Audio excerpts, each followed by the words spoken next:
Are you one of those people who likes to read ahead in the story? You know, who just can't wait for the next installment. They just have to know how things end. Well, I've got good news for you. Over at the War and Conquest podcast, we've already completed the series on the Crusades. It's been signed, sealed, delivered, wrapped up, bow on the top, shipped. I know shipped comes in like the middle of all that, but I'm on a roll right now, leave me alone. We've got series on the First, Second, Third Crusades, and on the Crusader stage, which covers all of the events in between. So if you want to know the story from 1095 to the end of the Third Crusade, then the War and Conquest podcast is the place for you.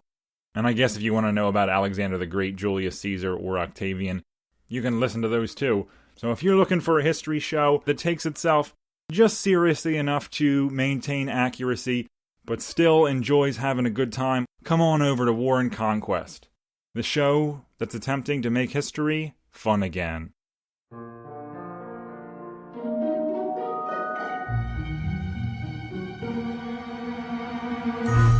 Hello everyone, and welcome to the History of Byzantium, episode 214, The Prince's Crusade.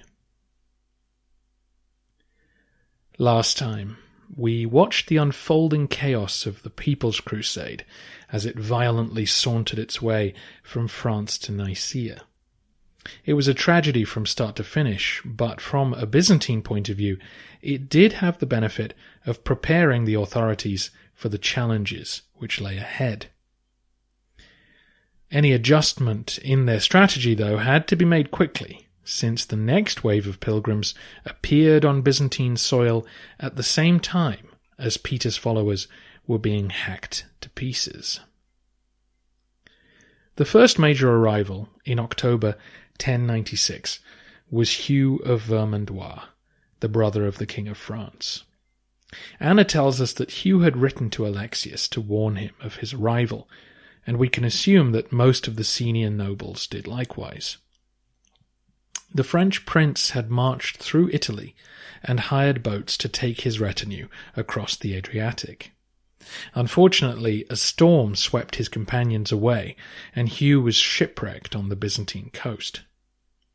The governor of Dyrrhachium quickly picked him up, entertained him lavishly, and then had escorts take him straight to Constantinople to meet Alexios. This was to be Byzantine strategy. As best we can tell, Hugh would have been put up in the Vlachernae Palace. That's the palace which sits against the Theodosian land walls in the northwest corner of the city. After being shown to his beautiful apartments and furnished with food and clothes, he would have been introduced to the emperor. As you know, people did not often meet the emperor. At the height of their trickery, the Byzantines would bring ambassadors into the throne room to see the silent Vasilevs enthroned before them, and they would be instructed to bow right down. As their foreheads were pressed against the floor, the hydraulic throne would lift him high above them. When they were instructed to get up again, they were stunned to see the man in purple floating ever higher.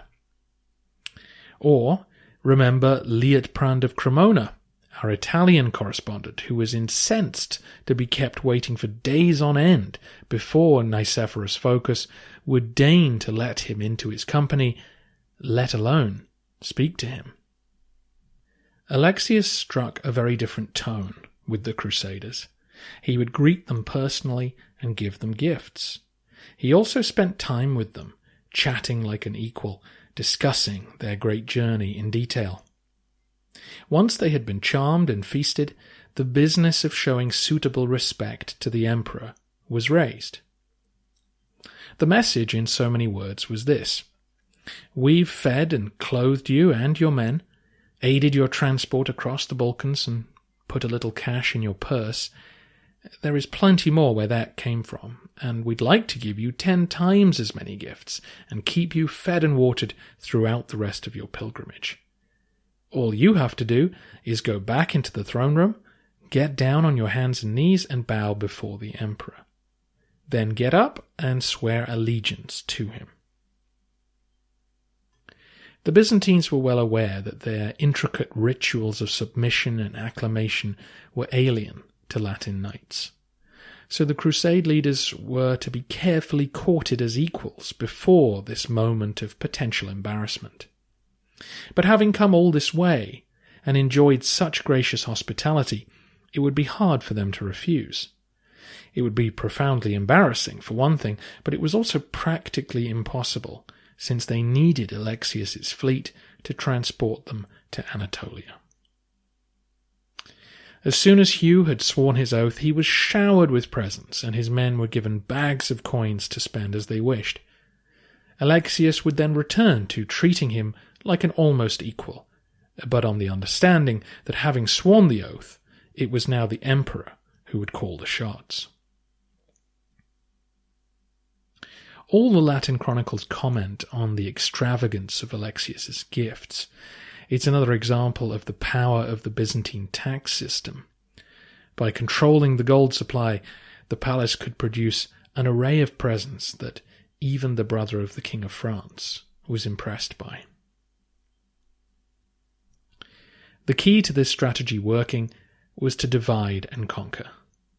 The Byzantines tried to keep the four contingents of crusaders apart, and then tried to separate their leaders from their armies. Once in the palace alone, it would be much harder for them to refuse the emperor's requests. Antony Cordelis elaborates.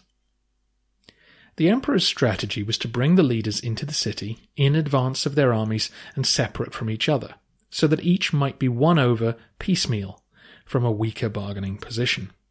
The emperor wanted to prevent them from coming together and forming plans of their own before he had the chance to put his own framework of patronage and supreme leadership in place. But once a few crusaders had sworn, he could then admit new arrivals to their company, for they would naturally exert peer pressure on them to do the same.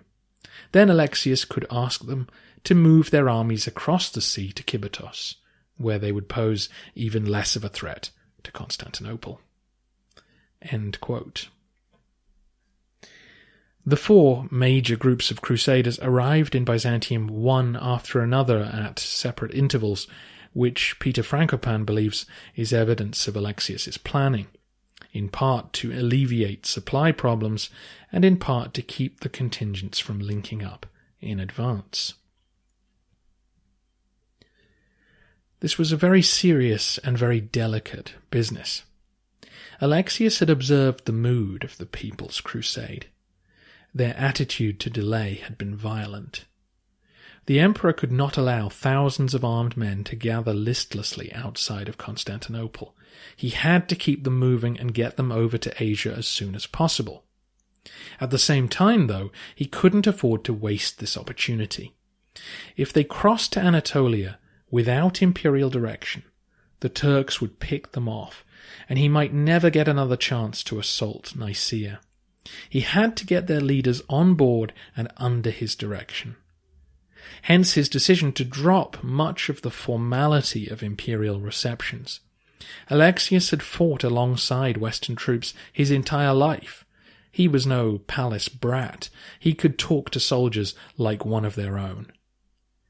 The future of his reign and the safety of his capital were very much on the line in 1096, and Komnenos was determined to preserve both.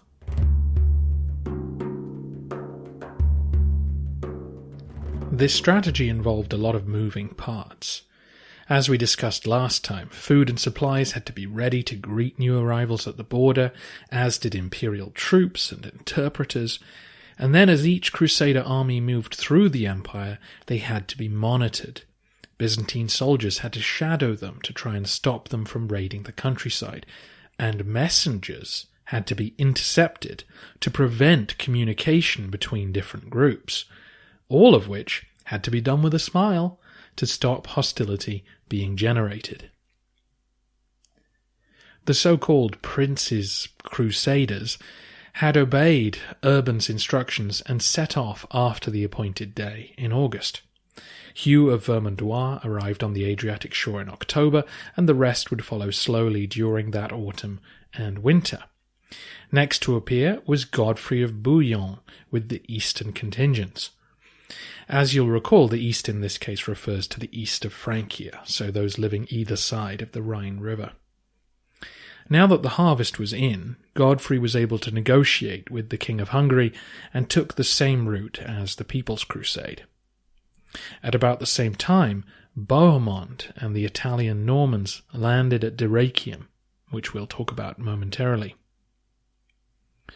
Godfrey was greeted at Belgrade with a special license which allowed his army to buy from markets that were closed to the locals, and a huge wagon of coins was handed over to help his men buy what they needed.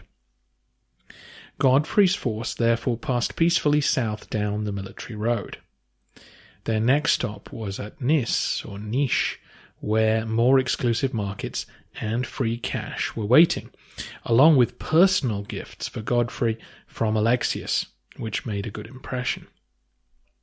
2 points are worth making here. The free cash was very sensible practice by the Byzantine authorities. The money was all spent on food and supplies, and would therefore be handed back to the government as tax in due course. The Crusaders understood this, but were still pleased with the apparent generosity of their hosts. Second is that the system of supply being used was most likely the existing infrastructure of the Byzantine army. Warehouses of food hadn't been created overnight, and Antony Cordelis is keen to point out that the Crusaders were being treated like a Roman army from the start, and would continue to be until they reached Antioch. Written with bitter hindsight, several Latin historians attempt to blacken Alexios' name, but few make complaints about the quantity of provisions they enjoyed on the road. As Godfrey reached Adrianople, he began to hear worrying rumours. The scuttlebutt was that Hugh of Vermandois was being held in the palace against his will. Unwilling to be lured into a gilded cage, Godfrey sent messengers ahead demanding that the French prince be released. To press the matter, he allowed some of his men to raid the countryside. Alexios dispatched a string of ambassadors, mostly Westerners in Byzantine service, to talk Godfrey down. This sort of misunderstanding was bound to happen, given the language barrier and the vagueness that was baked into the crusading mission. Urban had done his part well. He had stirred up a great mission to Jerusalem, one that must pass through Constantinople first. But beyond that, the Crusaders were on their own.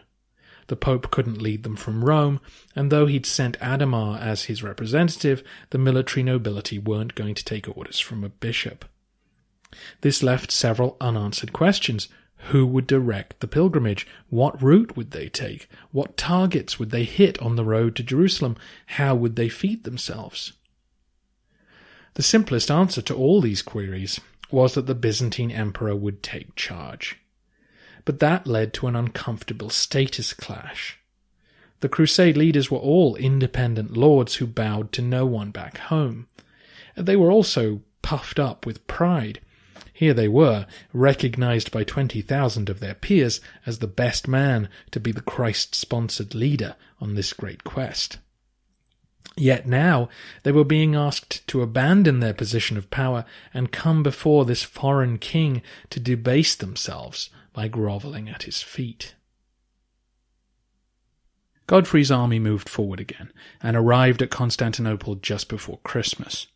But the Lord of Bouillon refused to enter the city.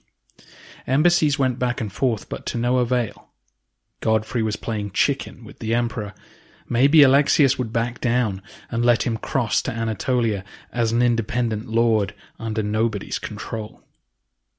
The stakes were getting higher every day. Godfrey's huge army was a potent threat to the capital. Not only were they hoovering up a lot of food, but dark whispers were heard in both camps. Alexios's advisers warned him that Byzantine rebels were bound to approach Godfrey to see if they could use his forces to overthrow the Komnenoi, while men told Godfrey that gifts from the emperor might be poisoned. Meanwhile, Bohemond was marching along the Via Egnatia. 2 Latin chronicles tell us that he sent messages to Godfrey suggesting they align their armies, perhaps to take Constantinople by force. With the clock ticking, Alexios ordered that the markets be shut to Godfrey's men. This was a bold move that was bound to provoke violence. Sure enough, Godfrey's men began to ransack suburban palaces to get the supplies they needed. Alexios ordered troops out to stop them. The Byzantine contingent was commanded by Nicephorus Virianios the Younger, Anna's future husband. Men dropped dead on both sides before the Crusaders returned to their camp. Winter was now beginning to bite, and after a few more days without supplies, Godfrey announced that he would enter the palace if a suitable exchange of prisoners took place to ensure his safety. Alexios responded in extraordinary fashion. He offered his 9-year-old son and heir to the throne, John, as a hostage. This detail is not in Anna's account, perhaps to protect the emperor. If true, it was an astonishing gesture of good faith and desperation.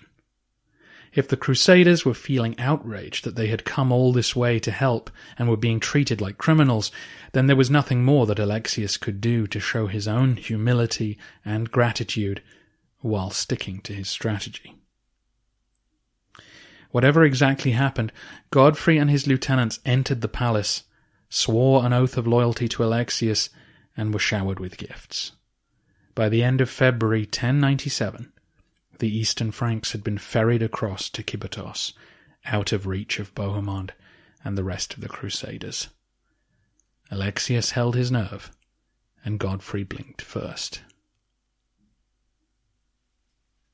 Before we turn our attention to Bohemond, we need to have a word about these oaths. All the Crusade leaders would eventually swear one to Alexios, and when the two sides fall out at Antioch, the nature of these promises becomes a subject of much scholarly debate. Alexios considered the oaths to be vital. Since he wasn't going on crusade, he had to have some means of controlling the mission. He couldn't rely on the good intentions of the Crusaders. It was Alexios, remember, who had captured Roussel de Bayeux back in the 1070s. In the wake of Manzikert, the Norman captain had carved out his own fief in Anatolia. Alexios's behaviour towards the Crusaders was clearly informed by that experience. The oaths and acts of submission were accompanied by overwhelming generosity and personal attention. The emperor wanted the Crusade leaders to feel that he was their friend and would richly reward them if they did what he asked. Bowing obediently before the emperor was standard practice in Byzantium, but as the authorities had come to deal with more and more Westerners, they had adopted a formula to suit their customs. So Anna says that each Crusade leader made the customary oath of the Latins, meaning the oaths that had been regularly sworn by Western mercenaries serving in the imperial army. Men would place their hand on Bibles or relics and promise to follow the emperor's orders for the terms of their service. There is also mention of Alexios adopting the leading crusaders. Again, this was standard Byzantine practice, implying a spiritual fatherhood, similar to ceremonies we've seen with Armenian and Bulgarian rulers in the past. These oaths were understood differently, though, by Latin historians, who describe them in feudal terms. So the Crusaders are said to have paid homage to Alexios, offering him fealty, essentially making him their feudal lord, who could order them about, yes, but who owed them things in return in a give-and-take relationship. We can't really reconstruct the specifics to anyone's satisfaction. The Romans knew that the Crusaders were not ordinary mercenaries. No court titles were handed out, no official salaries agreed, so the oaths were not simply customary. Each side seems to have interpreted them through the prism of their own culture and their own interests. When the rupture between them comes and Bohemond refuses to hand Antioch over to the Romans, each will claim that the other had broken their word. And this was the key clause. As part of their promise, the Crusaders swore to hand over any cities they captured to imperial agents. Though it's not specified anywhere, it seems possible that Alexios included in that all cities up to and including Jerusalem. Why not? It had been Roman once, never relinquish a claim. Though in reality, it seems like Alexios wasn't too fussed about much beyond Antioch. The odds of the First Crusade reaching Jerusalem were low. If they succeeded, the emperor would have a claim on all that they'd achieved. If they died in the Syrian desert, that wasn't really his problem. If any of you are wondering, hey, why wouldn't the Byzantines want Jerusalem back, then forget it. Jerusalem is much closer to Egypt than Constantinople. It was just too far away to be a practical consideration. And the reason Alexios needed the crusade so badly was his lack of men. He barely had enough troops to keep the Balkans safe. There was no way he could spare the garrisons to hold anything beyond Antioch and its surrounding ports. So we turn to Bohemond. Bohemond was, of course, the son of Robert Guiscard and had fought Alexios in the Balkans just 12 years earlier.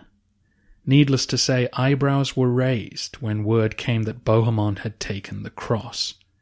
A man who'd had no problem slaughtering fellow Christians was now so perturbed by their ill treatment that he was willing to journey to Jerusalem.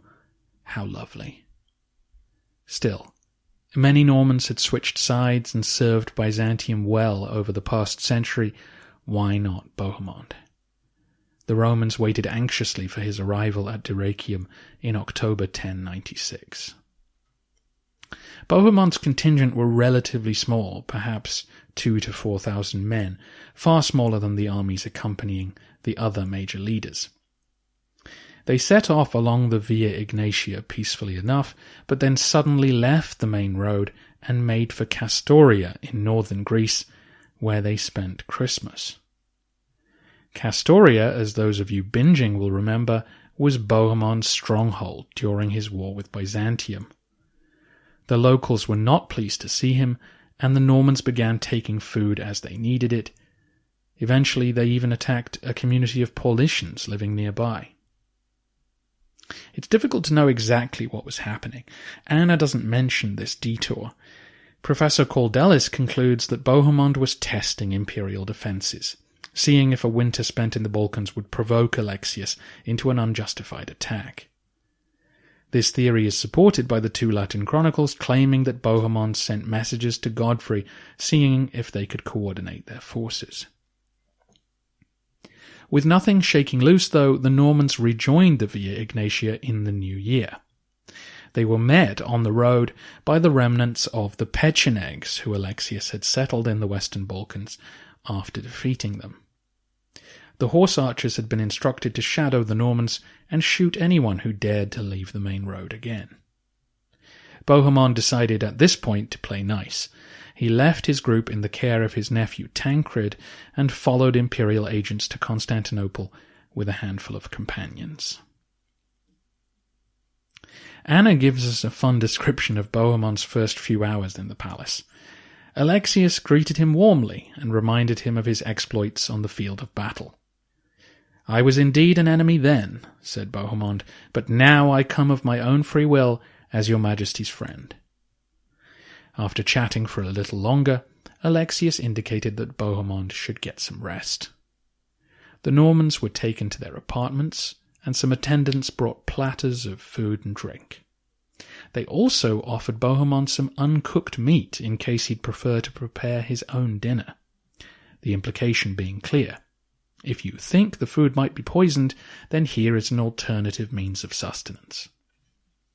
Anna presents Bohemond as cunning and duplicitous throughout, so in fine comic fashion he tells his friends to tuck into the feast while he has the uncooked meat made up for his dinner. You can almost imagine him watching them carefully to see if anyone keels over unexpectedly. "You sure you don't want some, Bohemond?" No, I'm good." The next day everyone woke up feeling fine, and Bohemond swore the oath with no complaint. He was rewarded with a literal room full of gifts. But then, it's easy to make promises when you're an inveterate liar, isn't it? That's what Anna says. With hindsight as her guide, she is in no doubt that Bohemond always planned to stab Alexios in the back. And given his odd behaviour at Castoria, we might be inclined to agree with her. However, the consensus of modern scholars is that Alexios and Bohemond came to a genuine agreement that day, and that for a while, Bohemond acted as a loyal imperial agent. Anna tells us that Bohemond asked if he could be made domestic of the East, essentially the senior Byzantine military officer in Anatolia, but that Alexios demurred, suggesting that in time perhaps that would happen. A couple of Latin chronicles report that Alexios promised Bohemond lands and a command beyond Antioch. More furious scholarly speculation has surrounded this discussion and the subsequent rupture at Antioch, where Bohemond will seize the city for himself and refuse to turn it over to Alexios. Here's what we think we know. Bohemond entered the palace in April 1097. He ended up staying for a month, longer than any other crusade leader. He is reported as being on friendly terms with Alexios, and all the sources agree that the two discussed some kind of position in the Byzantine military that Bohemond might take on. Once the crusade begins its march through Anatolia, the small Byzantine contingent that accompany them will camp next to the Normans, clearly interacting with them as if their interests were closely aligned. Then, when Alexios finally defeats Bohemond over a decade from now, Anna talks about a treaty that Bohemond had made with Alexios back in 1097, slightly contradicting her earlier claim that Alexios merely fobbed him off with words. So what is the scholarly consensus on all this? Many now argue that Alexios did make some kind of deal with Bohemond. What form that took is up for debate. Some argue that Bohemond swore an intimate oath, essentially making him a Byzantine officer. Others suggest it was an agreement contingent on the recovery of Antioch. Either way, the emperor put some faith in Bohemond to act on his behalf during the crusade. So why would Alexios do this? Why would he contemplate trusting a man who had tried to kill him a decade earlier, and whose father had been instrumental in taking Italy away from the empire? I will give you 10 reasons in quick succession in order to keep this brief. 1. Norman captains had a long history in the Roman army. Roussel, Crepin, Hervé Frangopoulos. 2. They were ideal recruits, tough, resourceful, relentless. 3. Bohemond was the only crusade leader who had actually fought Turkic steppe archers. Ironically, they were the men who were serving Alexios during their Balkan War. 4. Bohemond was a man in search of a new role. His lands back in Italy were small and contested. He had clearly come east looking for a better position. 5. Bohemond needed imperial support in order to achieve his goals. Not only was his contingent small, but they were not necessarily loyal to him. He'd recruited them as he'd travelled. Without Alexios' money and prestige attached to him, Bohemond might get pushed aside by the more powerful nobles. 6. Alexios needed new recruits. He was very short of men of Bohemond's capabilities. 7. Turning former enemies into loyal servants was what Byzantium did. Think of all the Armenian and Bulgarian nobles who have switched sides in the past 2 centuries. 8. In fact, the most recent men to flip and become imperial officers were Bohemond's own men. As you may recall, after Guiscard's death, the Byzantines offered copious bribes to get men to switch sides. Many did, and were still serving the empire now as Bohemond entered the palace. 9. Alexios wanted a man on crusade to look after his interests. He would be sending a small Byzantine detachment, yes, but they might be unable to sway the Latin leaders. Bohemond, who had an outstanding reputation as the son of Robert Guiscard, would make his voice heard. And 10. Bohemond probably spoke Greek. Anna describes their dialogue without interpreters being involved, and given Bohemond's subjects in Apulia were mostly Greek speakers, there's every chance he spoke it well enough to converse directly with the emperor. No other crusade leader could do this, giving Bohemond a huge advantage in terms of developing a relationship with Alexios and his officers. It seems likely then that the two came to some arrangement. Whether either fully trusted the other, we'll never know, but for now, both had what they wanted, and Bohemond would publicly serve Alexios' interests. Next to arrive was Raymond of Toulouse and the southern French contingent. Raymond's group had the toughest journey of all. For reasons that aren't entirely clear, they marched through Croatian and Serbian territory and were attacked repeatedly en route. Then, once they were on imperial roads, they were assaulted again by the Pechenegs. Apparently, Raymond's wealthy entourage were too tempting a target, and a group of Pechenegs tried to rob Adhemar, the Bishop of Le Puy. Already fuming, Raymond's troops then sacked a Roman town when the inhabitants refused to open their markets to the crusade. When the Count of Toulouse arrived at Constantinople later in April, he was understandably disgruntled. Despite Alexios' charm offensive, Raymond refused to swear allegiance to him. As one of the richest landowners in France, he wasn't used to bowing to anyone, and he clearly had plans to stay in the Holy Land once this was over. Any oath to Alexios would limit his freedom of movement. This prompted an aggressive response from Bohemond, perhaps acting as Alexios' agent. The Norman put serious pressure on Raymond to conform, the start of a rivalry that would last throughout the journey to Jerusalem.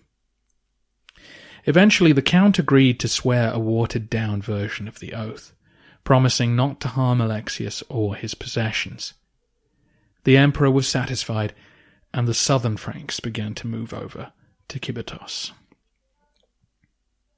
The last to appear were the contingents from northern Francia. They crossed from Italy in April and took the Via Ignatia with no reported problems.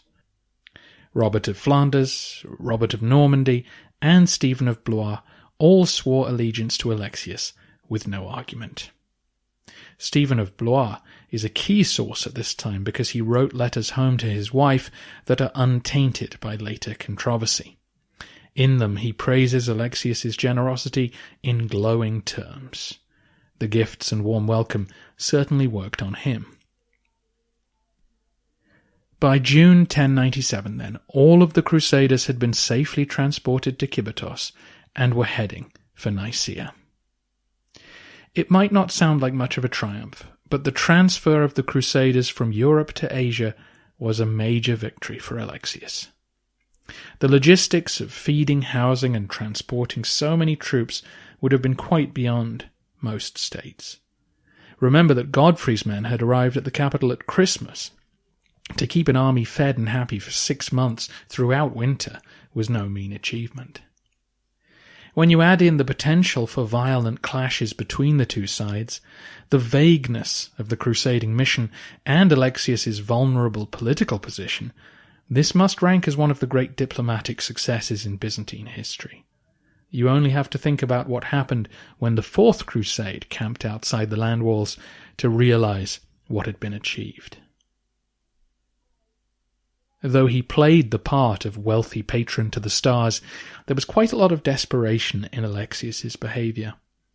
Giving his son as a hostage, adopting a sworn enemy as a friend.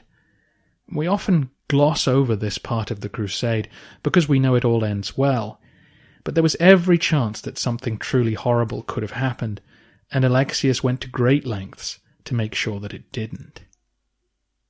Anna describes one of his meet and greets in the palace. Alexios had got up from his throne in order to mingle with the Latin nobility. Not knowing his place, one knight sat on the throne. His comrades quickly shooed him off, but as he got up, he audibly remarked that Komnenos didn't look like much of an emperor to him.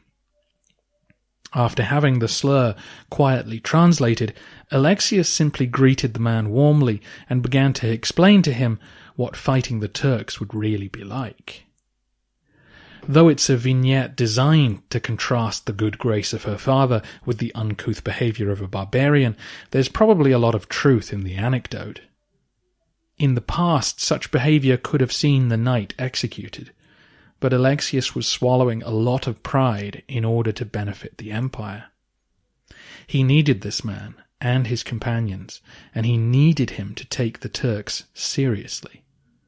Only by informing and coordinating the Crusaders properly would this unprecedented mission succeed.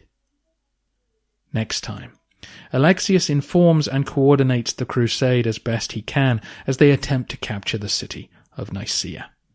The Crusaders will throw themselves enthusiastically against its defences, only to discover that those late antique Romans, they really knew how to build a wall. For those of you who want more Crusades and more details from a non-Byzantine perspective, check out the War and Conquest podcast by Neil Eckhart. As you heard at the start of today's episode, he's already covered the First Crusade, the Crusader states which it established, and the Third Crusade. warandconquest.com is where you want to go, or search for War and Conquest wherever you get your podcasts.